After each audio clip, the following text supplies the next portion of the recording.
Buenas tardes, vengo con la respuesta a la pregunta que me corresponde. La pregunta es cómo se realizó el análisis de los planos y qué se concluyó con esa parte del ejercicio. Al analizar los planos no nos quedamos con una foto estática del presente. Lo que hicimos fue rastrear el movimiento de las variables. Vimos como algunas de las variables al pasar del análisis directo al indirecto daban un salto de importancia. Esto nos reveló que en el mercado de la promesa gourmet las cosas no siempre son lo que se ve a simple vista. Notamos que variables como la confianza se desplazaban con mucha fuerza a la zona de conflicto. ¿Qué significa esto? Pues como en palabras más sencillas, que la confianza es el motor que conecta todo. Si logramos que el cliente confíe en nuestra tocineta artesanal, esa energía se multiplica y hace que todas las demás variables como las ventas y el crecimiento mejoren automáticamente.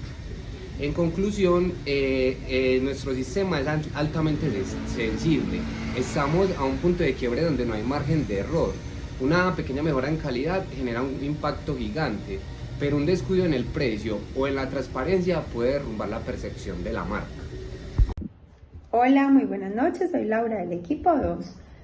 Bueno, creo que las situaciones particulares que vivimos en el momento de hacer el trabajo fue como que en el momento de hacer los factores de incidencia y favorabilidad teníamos conceptos muy diferentes.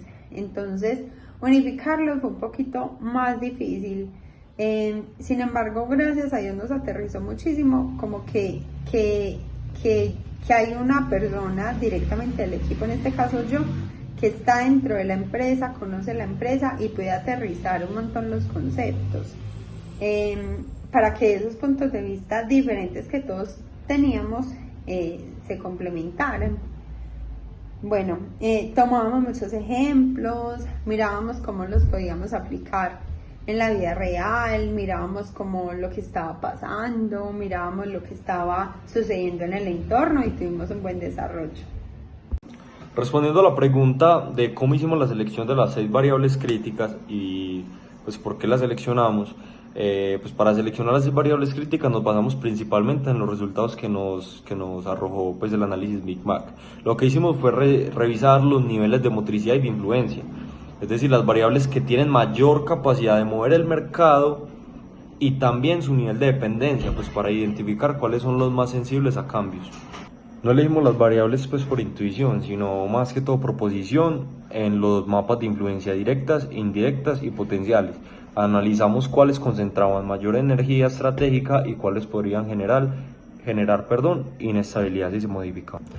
También pues por otra parte tuvimos en cuenta el desplazamiento en los mapas, ya que esto nos mostró qué variables podían volverse más relevantes a largo plazo. En resumen, utilizamos criterios técnicos, influencia, dependencia, estabilidad y proyección futura. Así identificamos las variables que realmente determinan el comportamiento del sistema y su sostenibilidad a largo plazo. Bueno, para elegir estas 3 variables, las que eran más motrices y las 3 más dependientes, lo que hicimos fue realmente mirar cómo era el comportamiento en el sistema, cómo habían unas que eran más dependientes y otras más influyentes. Con este análisis MICMAC nos dimos cuenta de eso, habían unas variables que tenían mucha más influencia, o sea que jalonaban más el sistema. Vimos como crecimiento del mercado, como la confianza en marcas locales y la sensibilidad al precio realmente jalonaban el sistema. Y por otro lado vimos como otras eran más dependientes, otras que tenían más influencia de las otras variables, o sea que no funcionaban por sí solas. No nos quedamos solamente con esto realmente, nos fuimos como un poquito más allá y vimos cómo el precio, la confianza y el cambio en lo natural son factores determinantes. Esto fue una combinación entre lo técnico y lo estratégico.